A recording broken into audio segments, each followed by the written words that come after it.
दोस्तों, तीन कंपनियां India mart Intermesh limited, FDC limited और केआरबीएल लिमिटेड ने अपने बायबैक की टाइमलाइन और इंटाइटलमेंट रेशियो को रिलीज़ कर दिया है। मैंने इन तीनों कंपनियों के बायबैक के बारे में पहले वीडियो बनाया हुआ है। आप ऊपर आई बटन को क्लिक कर इस वीडियो को ज़रूर देखें ताकि आपको इस बायबैक की पूरी जानकारी मिल सके।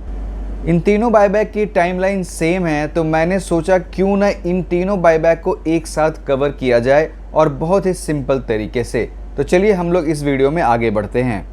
दोस्तों, मैंने इन तीनों बायबैक को एक साथ समझाने की कोशिश की है और मैंने ये टेबल क्रिएट किया है ताकि आप इन तीनों कंपनियों के बायबैक को आसानी से समझ सकें और इससे कंपेयर भी कर सकें। इस बायबैक में इंडिया मार्ट 12,50,000 इक्विटी शेयर्स की बायबैक कर रही है, एफडीसी लिमिटेड 31 लाख शेयर्स की बायबैक कर रही है और केआरबीएल लिमिटेड 65 लाख शेयर्स की बायबैक कर रही है। इंडिया मार्ट अपने टोटल नंबर ऑफ शेयर्स का 2.04% बायबैक कर रही है, एफडीसी 1.87% बायबैक कर रही है और केआरबीएल लिमिटेड लगभग 2.76% शेयर्स की बायबैक कर रही है। इंडिया मार्ट लिमिटेड के बायबैक का बायबैक प्राइस 4,000 रुपये प्रति इक्विटी शेयर है और एफडीसी लिमिटेड के बायबैक का प्राइस 500 रुपये प्रति इक्विटी शेयर है और केआरबीएल लिमिटेड के बायबैक का प्राइस 500 रुपये प्रति इक्विटी शेयर है।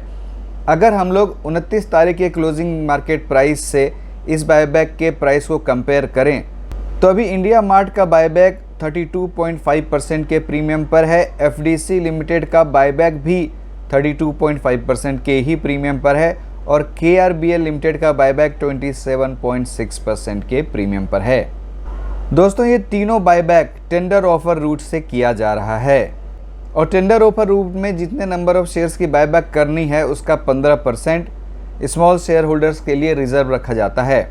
तो इंडिया मार्ट में 1,87,500 equity share small share holders के लिए रिजर्व कैटेगरी में रिजर्व रखे जाएंगे। उसी तरह एफडीसी में 4,65,000 शेयर्स और केआरबीएल में 9,75,000 equity shares. Small share holders ऐसे शेयर होल्डर्स होते हैं जिनकी शेयर की वैल्यू रिकॉर्ड डेट पर 2 लाख या 2 लाख से कम की होती है और ऐसे ही स्मॉल शेयर होल्डर्स को रिजर्व कैटेगरी में रखा जाता है। इंडिया मार्ट के बायबैक के सारी कैलकुलेशन करने पर जो इंडिकेटिव इंटाइटलमेंट रेशियो बनकर आ रहा है रिजर्व कैटेगरी के लिए वो है 7:85। यानी कि अगर आप अपने 85 इक्विटी शेयर्स को टेंडर करते हैं तो आपके 7 इक्विटी शेयर्स की बायबैक की जाएगी और अगर परसेंटेज में देखें तो ये 8.23% होता है। और इंडिया मार्ट में जो जनरल कैटेगरी का इंटाइटलमेंट रेशियो बनकर आ रहा है वो है 1:55, यानी कि अगर परसेंटेज में देखो तो ये 1.8% है। उसी तरह से एफडीसी लिमिटेड का जो इंडिकेटिव इंटाइटलमेंट रेशियो बनकर आ रहा है वो है 12:131। मतलब अगर आप 131 इक्विटी शेयर को टेंडर करते हैं तो आपके 12 इक्विटी शेयर्स की बायबैक की जाएगी और अगर परसेंटेज में देखें तो ये 9.16% होता है। और जनरल कैटेगरी में जो इंडिकेटिव इंटाइटलमेंट रेशियो है वो है 1:61, यानी कि अगर जनरल कैटेगरी में आप 61 शेयर्स को टेंडर करते हैं तो आपके 1 शेयर की बायबैक की जाएगी और अगर परसेंटेज में देखें तो ये 1.64% होता है। उसी तरह से केआरबीएल का जो इंडिकेटिव इंटाइटलमेंट रेशियो बनकर आ रहा है वो है 51:292, यानी कि अगर आप केआरबीएल के 292 शेयर्स को टेंडर करते हैं तो आपके 51 शेयर्स की बायबैक की जाएगी और अगर परसेंटेज में देखें तो ये 17.48% होता है। और जो जनरल कैटेगरी में इंडिकेटिव इंटाइटलमेंट रेशियो है वो है 5:208। मतलब जनरल कैटेगरी में अगर आप 208 इक्विटी शेयर्स को टेंडर करते हैं तो आपके 5 इक्विटी शेयर्स की बायबैक की जाएगी और परसेंटेज में ये 2.4% होता है। दोस्तों, ये एक इंडिकेटिव इंटाइटलमेंट रेशियो है। एक्चुअल में आपके कितने शेयर की बायबैक की जाएगी ये डिपेंड करता है एक्सेप्टेंस रेशियो पर और अगर इन बायबैक्स में शेयर्स कम टेंडर किए गए तो एक्सेप्टेंस रेशियो बढ़ जाएगा और शेयर होल्डर अगर ज़्यादा शेयर टेंडर करेंगे तो ये एक्सेप्टेंस रेशियो कम हो जाएगा। तो ये टोटल डिपेंड करेगा इन बायबैक्स की एक्सेप्टेंस रेशियो पर कि आपके कितने शेयर्स की बायबैक होगी। दोस्तों, अगर रिकॉर्ड डेट पर इंडिया मार्ट के आपके पास 12 या 12 से कम शेयर्स होंगे तो आपकी इंटाइटलमेंट हो जाएगी 0।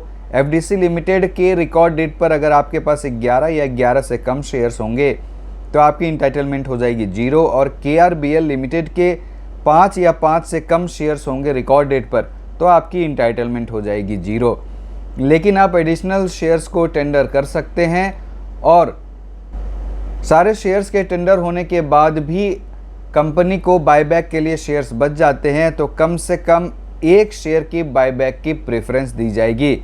बहुत लोग ये सोचते हैं अगर वो एक शेयर टेंडर करेंगे तो उनके शेयर की बायबैक की ही जाएगी, तो ऐसी बात नहीं है। अगर बायबैक करने के लिए कुछ शेयर बच जाएंगे तब आपके एक शेयर की बायबैक की प्रेफरेंस दी जाएगी। दोस्तों, इन तीनों बायबैक की टाइमलाइन सेम है। ये बायबैक 31 अगस्त 2023 यानी कि कल ओपन हो रहा है और ये तीनों बायबैक 6 सितंबर 2023 को क्लोज हो जाएगा। आपके जितने भी शेयर्स की बायबैक की जाएगी उनका कंसिडरेशन यानी कि पेमेंट 13 सितंबर 2023 तक कर दिया जाएगा, ये लास्ट डेट है।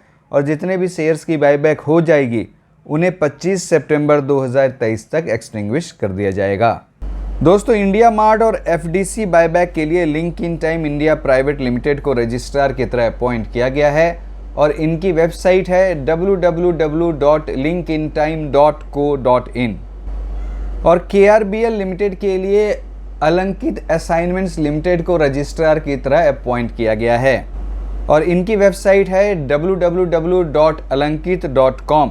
तो आप रजिस्ट्रार की वेबसाइट को भी विजिट कर सकते हैं, वहां से भी आपको सारी इन्फॉर्मेशन मिलेगी। तो दोस्तों, आप इस वीडियो को लाइक करें, मेरे चैनल को सब्सक्राइब करें, इस वीडियो को अधिक से अधिक लोगों के साथ शेयर भी करें। बहुत बहुत धन्यवाद।